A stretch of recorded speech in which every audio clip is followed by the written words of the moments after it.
नमस्कार, पिंकल मेहरा डोगरा जर्नलिस्ट में बड़ी खबर जो है वो कश्मीर घाटी से निकल कर आ रही है और ये खबर जो है पीडीपी से जुड़ी है।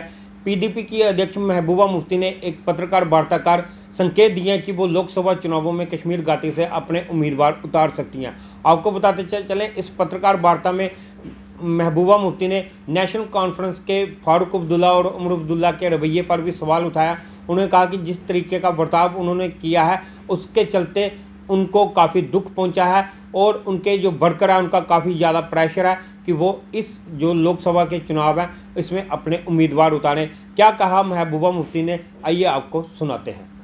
गलत बात नहीं थी वो। अगर हम जम्मू कश्मीर के हम हालात देखते हैं, जो मुश्किलात हैं, जो यहाँ पर माहौल बना है 2019 के बाद, उसका ये तकाजा था कि हम लोग इकट्ठे चलते, एक इत्तेहाद के साथ आगे चलना था हमें।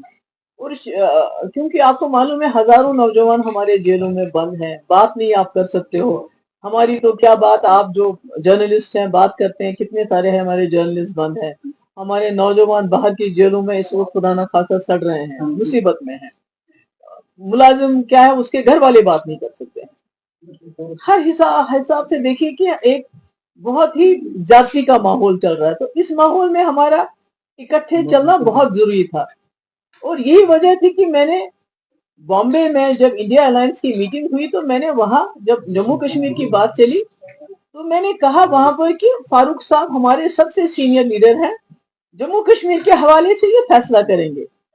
ये सोच के कि फारूक साहब बड़े हैं, ये जज जब कोई बनता है तो वो इंसाफ की बात करता है, तो मुझे उम्मीद थी कि वो पार्टी मफादात से ऊपर उठ के बात करेंगे। और अगर यही फैसला करना तो जो उन्होंने किया, अगर उनको लगा, फारूक साहब को लगा, उमर साहब को लगा कि पीडीपी की आवाज से बेहतर आवाज हमारे पास लोग हैं, जो नुमाइंदे हैं, वो ज्यादा बेहतर तरीके से जो जम्मू कश्मीर के लोगों का दर्द है, जो यहाँ की तकलीफ है, जो यहाँ की मुसीबत है, उसकी अक्कासी पार्लियामेंट में कर सकती, तो कुछ भी नहीं करना था। जो बात कल उमर साहब ने कही, ये बात ये आज से 2 महीने पहले कह सकते थे, मुझे फोन कर सकते थे फारूक साहब, उमर साहब मुझे बुलाते, मुझे कहते कि आपने फारूक साहब को जिम्मेवारी रखी है फैसला करने की। हमने ये फैसला किया है किसी वजह से कि आप शायद हमारे लोग बेहतर वहां नुमाइंदे बन सकते हैं, बेहतर तरीके से आप जम्मू कश्मीर की आवाज पहुंचा सकते हैं, इसलिए हमने ये फैसला ऐसा कर दिया है कि आप मत लड़िए, हम सिर्फ लड़ेंगे। तो शायद जो लार्जर इंटरेस्ट है, क्योंकि आप देखिए हम किस चीज के लिए लड़ रहे हैं, हम तो लुट चुके हैं, हमारे पास क्या है अब? तो अब हम पार्लियामेंट की सीटों के लिए आपस में एक दूसरे के कपड़े फाड़े।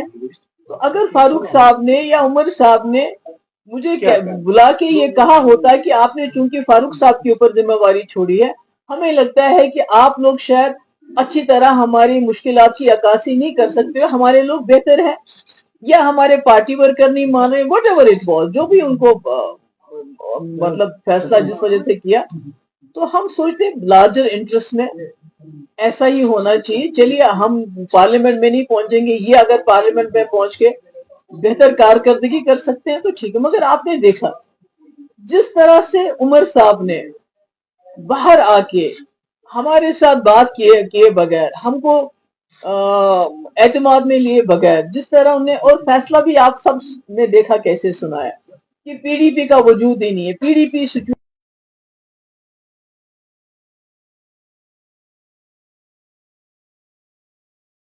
पिछले 5 साल से बीजेपी ने मेरी पार्टी सारी तोड़ के रख दी, बड़े बड़े सारे लीडर निकाल। अब मेरे साथ कौन है? मेरा वर्कर, जो बेचारा फाका रह के जेब से पैसा खर्च करके मेरे जल से जुलूस मीटिंग्स में आता है। तो उसको बहुत दचका लगा जब उसने उमर साहब के वो अल्फाज सुने, तो वो दिल बर्दाश्ता हो गया।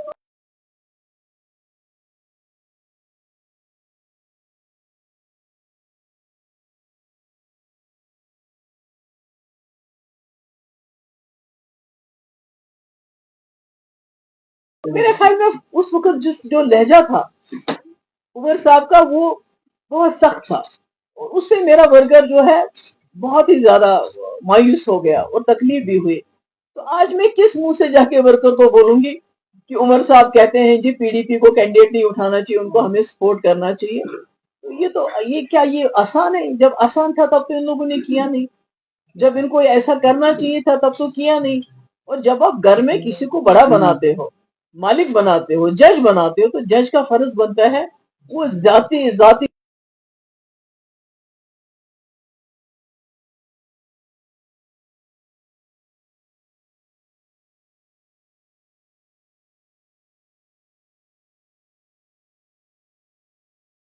इन्होंने तो हमारी इतनी बेइज्जती की है, तो हम क्या लड़ नहीं रहे हैं? तो इसलिए मैंने सोचा कि आप लोगों के साथ बात हो जाए। पीडीपी क्या उनको खुशी देने जा रही है, वहां से अपना कैंडिडेट खड़ा करेगी?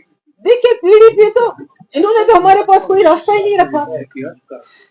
उमर साहब ने जिस तरीके से, और फारूक साहब को जो मैंने एतमाद दिया था, जो मैंने उनकी इज्जत अफजाई की थी, ये सोच के बड़े हैं, सीनियर हैं,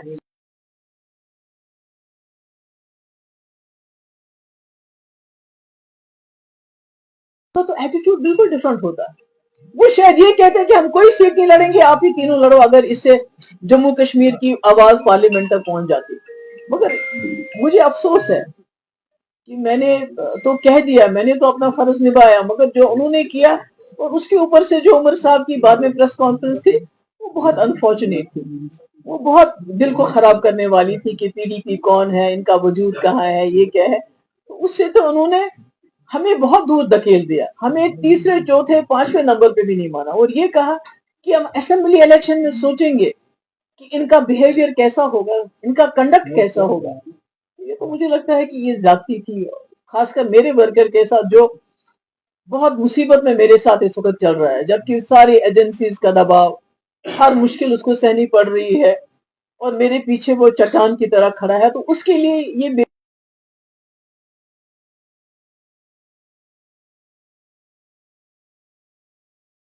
रास्ता मेरे पास है। मैं किस तरह अपने वर्कर को कहूं आज, आप जी पीछे रहो, क्योंकि नेशनल कॉन्फ्रेंस चाहती है कि भाई हम उनको सपोर्ट करें, और हम है कौन, हमारे सपोर्ट से क्या होगा? उमर साहब तो हमें किसी गिनती में ही नहीं मानते, वो तो कहते हैं आप कहीं भी हो ही नहीं, तो हम किस गिनती में पीडीपी वाले?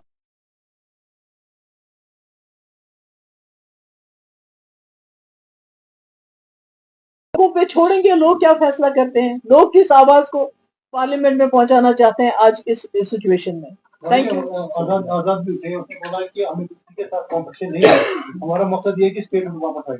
चलिए, हम क्या कह सकते हो, आजाद साहब ने कहा होगा, मैं उस पर क्या कहूँ। आजाद है वो।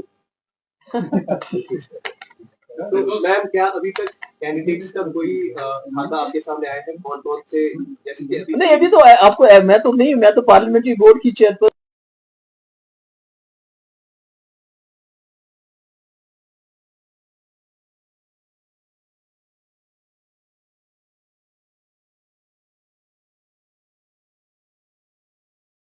Open for us. मैंने कहा मैं तो on all seats, in all 5 seats in Kashmir. नहीं, वो भी अभी उसका पक्का नहीं है, मतलब जम्मू के बारे में भी हमने सोचा नहीं है, पर यहाँ के बारे में कंसल्टेशन चल रही है हमारी, मेरे ख्याल में 1-2 दिन